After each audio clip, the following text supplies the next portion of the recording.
Hi. Friday ஈவினிங்காக சாமியெல்லாம் கும்பிட்டு முடிச்சுட்டு டிஃபன் தான் ரெடி பண்ணலான்னு சொல்லிட்டு ரெடி பண்ணிகிட்ருந்தேன். இன்றைக்கி வந்து சிம்பிளாக தோசையும் தக்காளி சட்னியும் செஞ்சுக்கலான்னு சொல்லிட்டு தக்காளி சட்னிக்கு ரெடி பண்ணிகிட்ருந்தேன். தக்காளி சட்னிக்கெல்லாம் ரெடி பண்ணிவிட்டு அரைச்சதுக்கப்புறம் தான் தெரியுது அது தக்காளி குழம்பு மாதிரி ஆயிடுச்சு.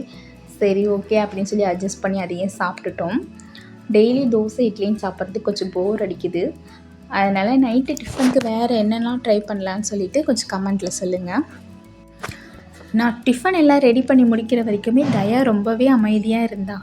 என்னடா இவ்வளோ நேரம் ஆகியும் தயாவோட சவுண்டே வராமல் அமைதியாக இருக்காளே என்னன்னு போய் பார்த்தா அவள் டாய்ஸ் எல்லாம் கீழே எடுத்து போட்டு பரப்பி வச்சுருக்கா.